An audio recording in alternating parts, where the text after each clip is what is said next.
Əmək şəraiti və stajına görə həmçinin uşaqlı qadınlar və azad olunan ərazilərdə işləyən mütəxəssislərə verilən əlavə məzuniyyətlə bağlı yeni qaydalar tətbiq olunacaq.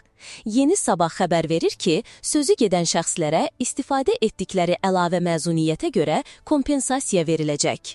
Əmək şəraitinə və əmək funksiyasının xüsusiyyətlərinə görə əlavə məzuniyyətlər yeraltı işlərdə çalışan, əmək şəraiti zərərli və ağır, habelə əmək funksiyası yüksək həssaslıq, həyəcan, zehni və fiziki gərginliklə bağlı olan işçilərə əməyin şəraitinə və əmək funksiyasının xüsusiyyətlərinə görə müddəti 6 təqvim günündən az olmayan əlavə məzuniyyətlər verilir.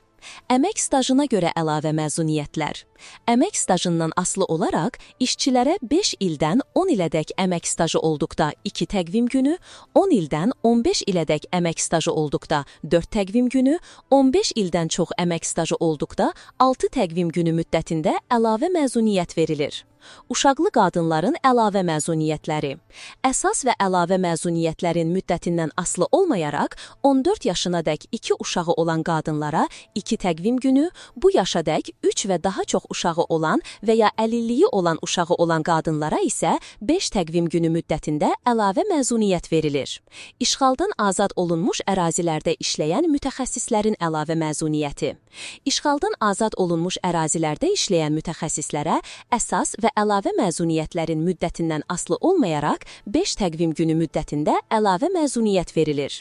İstifadə edilməmiş məzuniyyətlər üçün kompensasiyanın verilməsi.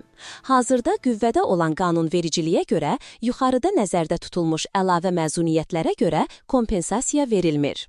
Yeni qərara əsasən isə yuxarıdakı abzasdakı müddəa, bərabərlik və normativ hüquqi aktların haqqı ədalətə əsaslanması prinsiplərinin tələbləri ilə uyğunsuzluq təşkil etdiyinə və ödənişli əmək məzuniyyəti hüququnu qeyri-mütənasib şəkildə məhdudlaşdırdığına görə onun tətbiqi dayandırılacaq.